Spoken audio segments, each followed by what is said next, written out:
क़यामत से क़यामत तक अपने दौर की सबसे सुपरहिट फिल्मों में से एक थी। इस फिल्म ने आमिर खान और जूही चावला को रातों रात स्टार बना दिया था। फिल्म से जुड़े कुछ अननोन फैक्ट के बारे में आपको बताएंगे, तो चलिए करते हैं शुरुआत। आमिर को जावेद अख्तर ने बोला स्टार। फिल्म निर्देशक नासिर हुसैन से एक दिन लेखक जावेद अख्तर मिलने आए। इत्तेफाक से उस वक्त नासिर हुसैन के पास में आमिर खान भी बैठे हुए थे। आमिर भी तब नासिर हुसैन के साथ बतौर असिस्टेंट डायरेक्ट कर रहे थे। आमिर को देख जावेद अख्तर ने नासिर से पूछा कि ये लड़का कौन है। नासिर हुसैन ने बताया कि ये उनका भतीजा है, यानी ताहिर हुसैन का बेटा आमिर खान है, और फिलहाल ये मेरा असिस्टेंट है। तब जावेद अख्तर ने नासिर हुसैन से बोला कि इस लड़के को आपका असिस्टेंट नहीं, आपका स्टार होना चाहिए। कुछ दिनों बाद नासिर हुसैन की मुलाकात अपने एक पुराने दोस्त से हुई और आमिर खान भी तब नासिर साहब के साथ ही थे।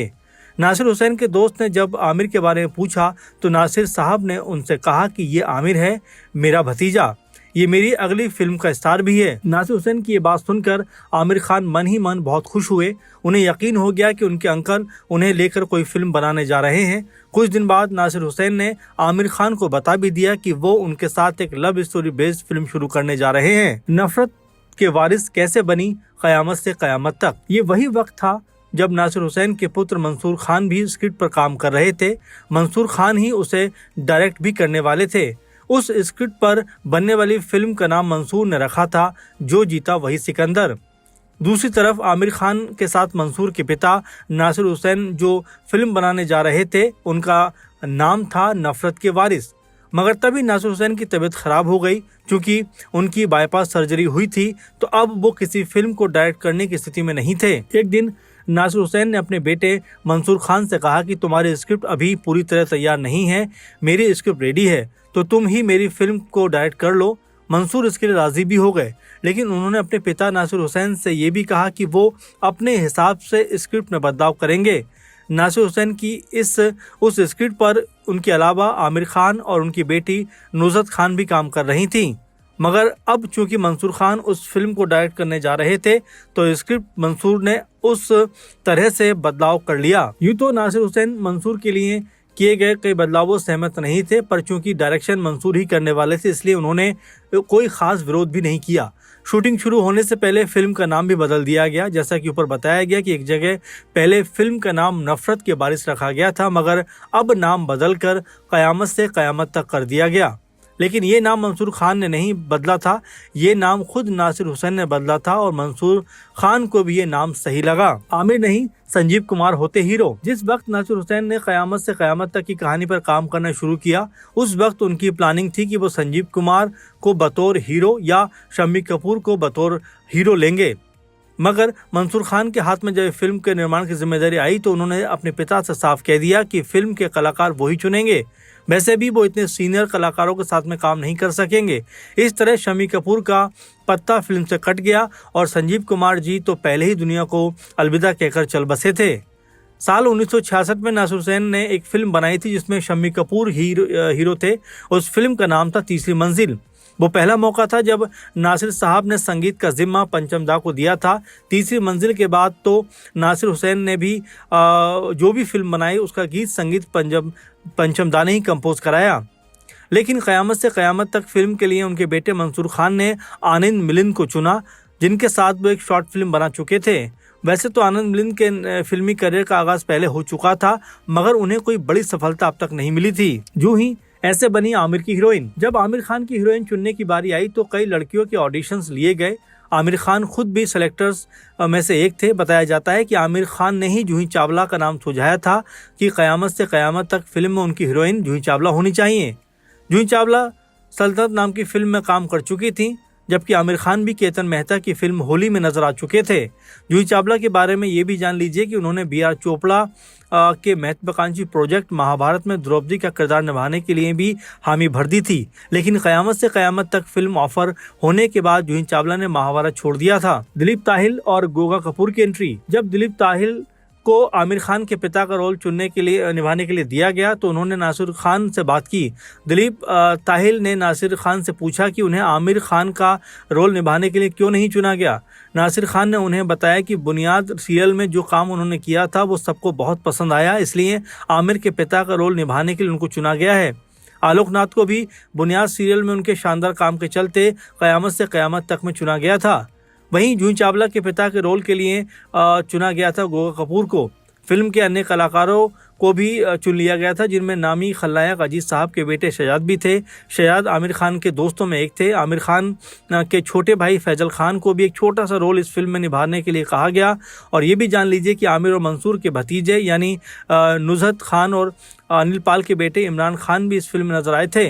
इमरान ने आमिर खान के बचपन का रोल इस फिल्म में निभाया था। आमिर की पत्नी फिल्म में आई थी नजर। आमिर खान 1986 में ही रीना दत्ता से शादी कर चुके थे, मगर उनकी शादी की बात छिपाकर रखी गई थी। और ये तो आप जानते ही हैं कि इस फिल्म के एक बेहद लोकप्रिय गीत पापा कहते हैं बड़ा नाम करेगा में रीना दत्ता भी दिखाई देती हैं। अगली बार जब यूट्यूब पर आप ये गाना देखें तो रीना दत्ता के बराबर वाली लड़की पर गौर कीजिएगा। ये नासिर खान की बेटी नुज़हत खान है। नुज़हत आपको दिखेंगी इस गीत के दूसरे अंतरे में। इस गीत से जुड़ी एक और रोचक बात यह है कि आमिर खान जो गिटार इस गीत में थामे दिखते हैं वो गिटार वही है जिसे फिल्म यादों की बारात में उनके कजिन तारिक बजाते हुए दिखाई दिए थे। ये भी इत्तेफाक है कि उस फिल्म में आमिर खान ने ही तारिक के बचपन का रोल किरदार जो है वो निभाया था। कैसे बदल गई फिल्म की एंडिंग। नासिर हुसैन ने जब इस फिल्म की कहानी लिखनी शुरू की तो उन्होंने एंडिंग यही रखी थी कि आखिर में आमिर और जूही चावला की मौत हो जाती है, मगर बाद में नासिर हुसैन को लगने लगा कि फिल्म में हैप्पी एंडिंग होना चाहिए। उनके कई डिस्ट्रीब्यूटर्स भी यही बात कह चुके थे, लेकिन मंसूर खान और आमिर खान को ये बात सही नहीं लगी और दोनों का कहना था कि अगर फिल्म को यादगार बनाना है तो एंडिंग सैड ही होनी चाहिए, यानी हीरो हीरोइन आखिरकार फिल्म में के अंत में मर जाने चाहिए। आखिर में तय हुआ कि दोनों तरह की एंडिंग शूट की जाएगी, फिर जो सही लगेगी उसे जोड़ दिया जाएगा। हैप्पी एंडिंग में आमिर जूही तो जिंदा रहते हैं, लेकिन गोगा कपूर की डेथ हो जाती है। कहते हैं कि मंसूर खान तो हैप्पी एंडिंग के इतने खिलाफ थे कि उन्होंने अपने पिता नासिर हुसैन से कह दिया कि अगर फिल्म में हैप्पी एंडिंग रखी जाएगी तो बतौर डायरेक्टर उनका नाम नहीं दिया जाए। जब हैप्पी एंडिंग शूट हो रही थी तब मंसूर खान दूर जाकर बैठ गए थे। आमिर खान ने हैप्पी एंडिंग को शूट करने का जिम्मा संभाला। बेटे की उन बातों ने नासिर हुसैन को परेशान कर दिया। आखिरकार नासिर साहब ने डॉक्टर राही मासूम रजा को ये फिल्म दिखाई। क़यामत से क़यामत तक में tragic ending. Doctor Rahi Masoom रजा को दोनों एंडिंग दिखाई गई। फिर नासिर हुसैन ने उनसे पूछा कि कौन सी एंडिंग रखी जानी चाहिए। रजा साहब ने उनसे कहा कि एंडिंग कोई भी हो, ये फिल्म तो हिट है, लेकिन हैप्पी एंडिंग में ये फिल्म एक आम हिट लगेगी और ट्रेजिक एंडिंग में ये एक क्लासिक फिल्म बन जाएगी। लोग इसे सालों साल याद रखेंगे।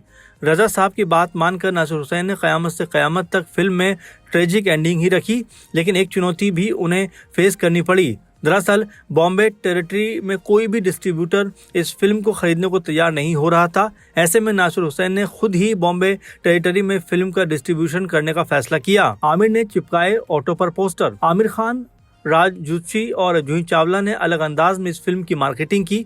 आमिर और राज ऑटो रिक्शा पर फिल्म के पोस्टर लगा रहे थे। इस दौरान कई ऑटो वालों ने अपने ऑटो पर पोस्टर लगाने से मना भी कर दिया। जूही चावला को भी ऐसा ही कुछ फेस करना पड़ा। जूही टैक्सीज पर इस फिल्म के पोस्टर लगा रही थी, तब उन्हें भी कई टैक्सी ड्राइवर्स ने अपनी टैक्सी पर फिल्म के पोस्टर लगाने से मना कर दिया। फिल्म के कई बड़े बड़े बैनर्स भी लगाए गए थे मुंबई में, जिसमें कुछ यूं लिखा था, who is Aamir Khan, ask the girl next door. क़यामत से क़यामत तक रिलीज हुई तो इसे बहुत बढ़िया रिस्पांस मिला। नासिर हुसैन ने आमिर खान, मंसूर खान, जूही चावला और राज जोशी को साथ लिया और देश के अलग अलग शहरों के सिनेमाघरों में जाकर इंटरवल के दौरान लोगों से संवाद किया। जब ये लोग बेंगलोर के एक सिनेमाघर पहुंचे तो वहां के दर्शक इनसे ज़्यादा वक्त रुकने की मांग करने लगे, मगर ये नहीं रुक पाए। इस बात से दर्शक भड़क गए और उस सिनेमाघर में खूब हंगामे भी हुआ। कहा जाता है कुछ लोगों ने तो उनकी गाड़ियों पर पत्थर तक फेंक दिए थे। आनंद मिलिंद की धुन, उदित की गायकी। आज क़यामत से क़यामत तक आनंद मिलिंद के करियर के लिए ये एक बड़ी फिल्म मानी जा सकती है, और सिर्फ आनंद मिलिंद के लिए ही नहीं बल्कि उदित नारायण के लिए भी ये फिल्म उस समय बहुत बड़ी एक भाग्यशाली फिल्म साबित हुई थी। उदित नारायण सफल प्लेबैक सिंगर इस फिल्म के गीत गाने के बाद ही बने।